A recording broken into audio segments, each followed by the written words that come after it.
नमस्कार बच्चों, technical classes में आपका स्वागत है। जैसे कि बहुत सारे बच्चे का एक क्यूरी आ रहा था कि सर एग्जाम का एक्सपेक्टेड डेट क्या होगा, इसको किस तरह से तैयारी करें, कौन सा बुक फॉलो करें। तो आज के इस वीडियो के माध्यम से मैं आपको अपना स्ट्रेटजी बताऊंगा कि मैंने किस तरह से इस एग्जाम को 1 महीने में तैयारी करके निकाला था। इसका मतलब ये नहीं हुआ कि मैं इससे पहले और एग्जाम मैंने नहीं दिया था। इससे पहले बहुत सारे एग्जाम दे रहे थे और उसके बाद ये जब एग्जाम आया तो मैंने प्रॉपरली 1 महीने सिर्फ एनसीएल को डेडिकेट होकर तैयारी किया था। तो ये वीडियो उन बच्चों के लिए ज़्यादा लाभदायक होगा जो बच्चे पहले से तैयारी कर रहे हैं और अभी 1 महीने 1 महीने के अंदर में तैयारी करना चाहते हैं। तो किस तरह से स्ट्रेटजी होनी चाहिए, कौन सा बुक फॉलो करना करना चाहिए, ये आगे के वीडियो में बताऊंगा। तो आप लोग से अनुरोध है कि वीडियो को लास्ट तक देखें ताकि आपको एक अच्छा स्ट्रेटजी और इंफॉर्मेशन क्लियर मिल सके। चलिए स्टार्ट करते हैं। देखिए, अगर सिलेबस की बात करते हैं तो आपको ये जो सिलेबस की बात करते हैं इसमें आपको बहुत सारे सेक्शन है। मैंने आपको बता चुका हूँ, पहले प्रीवियस वीडियो मैंने बताया है प्रीवियस ईयर का क्वेश्चन एनालिसिस का कौन सा टॉपिक से कितने क्वेश्चन आए। अगर कोई बच्चे ये वीडियो नहीं देखे हैं तो जा करके तुरंत प्ले लिस्ट में जा करके इस वीडियो को देखें ताकि आपको पता चल सके कौन सा टॉपिक से कितने क्वेश्चन आए हैं।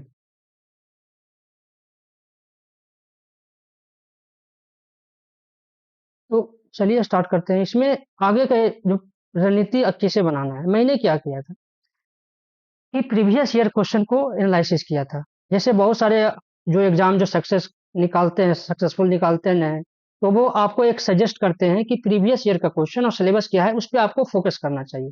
और ये हकीकत भी यही भी है, आपको प्रीवियस ईयर का क्वेश्चन देखना चाहिए और उसके अकॉर्डिंग आपको स्ट्रेटजी बनाना चाहिए। मैंने भी वही किया था। सिलेबस में आपको theory of machine, machine design, thermal engineering, air standard cycle, IC engine, boiler, classification, specification. तो बहुत सारे बच्चे क्या करते हैं जो बॉयलर्स वगैरह को छोड़ के जाते हैं। बॉयलर से एक क्वेश्चन दो क्वेश्चन आ सकता है, ये आता ही है, तो ये इंपॉर्टेंट हो जाता है। फाउंड्री एंड कास्टिंग मेथड में बहुत सा छोड़ के जाते हैं, ये भी इंपॉर्टेंट हो जाता है। देखिए, अगर आपको इस चीज का कितने क्वेश्चन आए थे वो आप वीडियो में जाकर देख ले और इस क्वेश्चन से आपको पता चलेगा कि कौन सा टॉपिक से कितना तैयारी करना चाहिए। ऐसा नहीं है कि मैं एग्जाम दे रहा हूँ एनसीएल फॉरमैन का और गेट का क्वेश्चन सोल्व कर रहा हूँ, कंसेप्चुअल क्वेश्चन सोल्व कर रहा हूँ, तो इससे आपको क्लियर नहीं होगा। ये बात तो फिक्स है।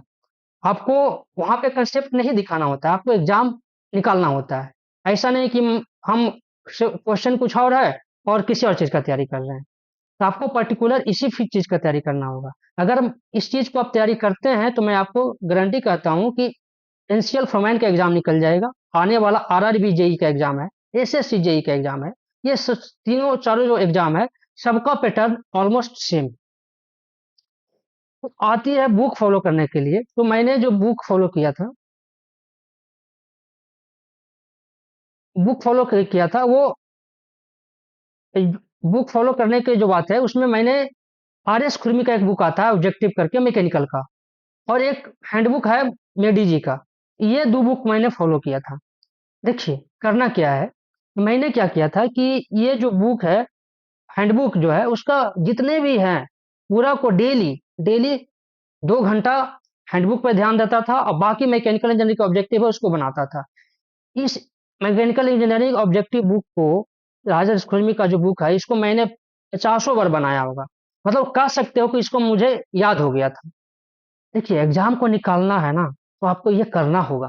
बहुत सारे ऐसे बच्चे हैं ना ये आर एस कुर्मी को रटे हुए हैं, उससे आपको लड़ना है तो आपको उस टाइप से बनना होगा। बहुत बच्चे क्या करते हैं, कह रहे मुझे तो कंसेप्ट क्लियर करना है, कंसेप्ट क्लियर करना है। कंसेप्ट के चक्कर में क्या होता है कि वही जो दो चार क्वेश्चन जो इधर उधर से पूछ देते हैं वो गलत करते हैं, उसका रिजल्ट खराब हो जाता है। इससे पहले मैं भी बहुत सारे एग्जाम दिया था जिसमें मैं वही करता था। मुझे लगता था कि नहीं कंसेप्ट क्लियर करना है, गेट का क्वेश्चन सोल्व करना है, और इस टाइप के एग्जाम देने चले जाते थे। तो मैंने बहुत सारे एग्जाम में अनसक्सेसफुल रहा।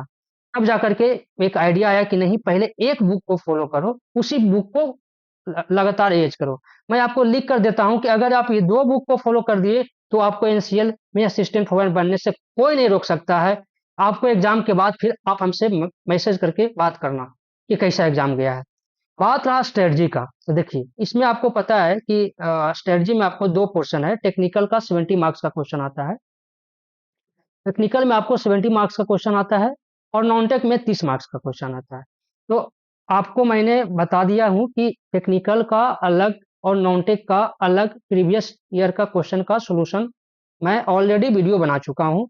आप उसको जाकर एक बार जरूर देखें और उसके बाद प्रिपरेशन करें। देखिए नॉन टेक्निकल में 30 नंबर में है ना, वो मैथ रीजनिंग से 15 क्वेश्चन तो पूछता ही है। पिछला बार 15 क्वेश्चन पूछा था, ठीक है, इस बार 2-4 क्वेश्चन इधर उधर हो सकता है, कोई फर्क नहीं पड़ता। तो ये आपके लिए इंपॉर्टेंट हो जाता है। ये आपको 15 में 15 सही करना होगा। एक आध दो क्वेश्चन गलत हो जाए कोई दिक्कत नहीं है, 15 में 15 क्वेश्चन सही करना होगा। क्योंकि बात आती है जनरल अवेयरनेस को, तो जनरल अवेयरनेस में आपको कह नहीं सकते कौन सा टॉपिक से कितना क्वेश्चन दे सकता है, लेकिन ये आपको फिक्स है। ये आपको work and time, speed distance time, profit and loss, percentage, जो अर्थमेटिक का क्वेश्चन है वो इजी इजी क्वेश्चन है, आपको डेली प्रैक्टिस करना है। मैंने क्या किया था कि इसमें जो मैथ्स और रीजनिंग में डेली 1 घंटा इस पे टाइम देता था, 1 आवर, मात्र 1 आवर।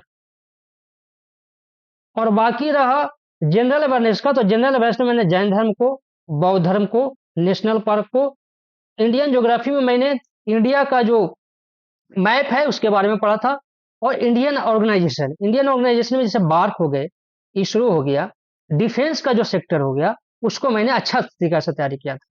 बाकी रहा मॉडर्न हिस्ट्री में, आधुनिक भारत में, तो इंडियन नेशनल कांग्रेस, जिसका भी मैं एक वीडियो बना दिया हूँ। इंडियन नेशनल कांग्रेस में जो अधिवेशन होते हैं, वार्षिक अधिवेशन, उसको मैं रट गया था। उससे क्वेश्चन आते ही है, बहुत सारे एग्जाम में एक क्वेश्चन आते हैं। इंडियन नेशनल कांग्रेस को आपको जाकर के उसके वार्षिक अधिवेशन को आपको याद कर जाना है। मैं इसके लिए एक वीडियो बनाया हूँ, बाकी एक वीडियो और बनाऊंगा, उसके बाद आपका वो खत्म हो जाएगा। अगर आप लोग का रिक्वेस्ट रहेगा, अनुरोध रहेगा, तो मैं उससे जितने भी सारे ऑब्जेक्टिव क्वेश्चन जो पूछे गए हैं भारतीय राष्ट्रीय कांग्रेस को, उसको नेक्स्ट वीडियो में बनाने की कोशिश करूंगा। जिस तरीका से मैं आपके लिए मेहनत कर रहा हूँ, आप लोग से इतना तो रिक्वेस्ट कर ही सकता हूँ कि प्लीज मेरे चैनल को सब्सक्राइब करें और शेयर करें, उन बच्चों तक पहुंचाएं जो इसका तैयारी कर रहे हैं। देखिए, एनसीएल असिस्टेंट फॉर महिनी आपका एक एग्जाम नहीं है, इसके बाद आपको आरआरबी जेई आने वाला है। मेरे साथ अगर आप जुड़े रहेंगे तो मैं आपको लिख कर देता हूँ, आपका एग्जाम क्लियर होगा। इसके लिए क्या करना है, मैं आपको डेली 30 मिनट का एक वीडियो बनाऊंगा मेरे अकॉर्डिंग, जो एग्जाम में मेरा जो एक्सपीरियंस रहा है, जो एग्जाम में जो पूछे जाते हैं क्वेश्चन का, वो 30 मिनट की वीडियो आपको डेली देखना है। उसके अलावा आपको अपने तरीका से जो बुक फॉलो करने के लिए बोला हूँ उसको करना है, तो आपको रिजल्ट पक्का हो जाएगा। इंडियन ऑर्गेनाइजेशन हो गया, इंडियन नेशनल कांग्रेस हो गया, महात्मा गांधी से रिलेटेड क्वेश्चन हो गया, तो ये क्वेश्चन आपसे पूछे जाते हैं मोस्ट ऑफ द एग्जाम में। इतना आपको करना है जनरल अवेयरनेस का। अगर किसी के पास टाइम बचता है तो मॉडर्न हिस्ट्री में वो आगे देख सकते हैं, जैसे 1857 का विद्रोह हो गया, फिर होम रूल लीग का स्थापना हो गया, फिर चौरी चौरा कांड हो गया, फिर ये सब जो क्रांतिकारी आंदोलन हो गए, ये सब आप देख सकते हैं जिसके पास टाइम बचता है। तो बाकी रहा 70 मार्क्स का, तो बाबू मैं जो क्या किया था कि आर एस खुरमी को मैं बताया कि रट गया था 50 बार। मैं फिर से कह रहा हूँ कि आर एस खुरमी आप रट जाओ, ए टू जेड क्वेश्चन बना डालो, ए टू जेड। अगर आपको एनसीएल फॉर्मेट नहीं हुआ तो आरआरबी जेई होगा, लेकिन मैं ये लिख कर देता हूँ कि एनसीएल फॉर्मेट निकल जाएगा। तो आपको क्या करना है, टेक्निकल में आर एस खुरमी का टोटल क्वेश्चन हर एक टॉपिक को कर लेना है। आपको विश्वास नहीं होता है, मैं प्रीवियस ईयर का क्वेश्चन आपको निकाल के दे दूंगा कि आर एस खुरमी से ditto same to same question आया है, same to same 50 question same to same R S Khurmi का है।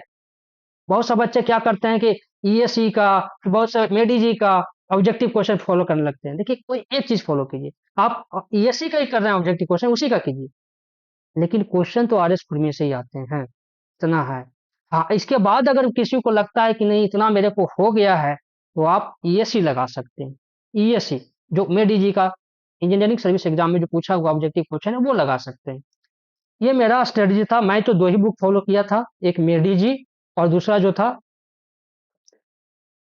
आर एस खुरमी का बुक था। ये 2 बुक फॉलो किया था, और टेक्निकल के लिए, नॉन टेक के लिए। अब नेक्स्ट टाइम की बात करें, टाइम का डिस्ट्रीब्यूशन कैसे करना है। देखिए, आपके पास बाबू 24 आवर्स है।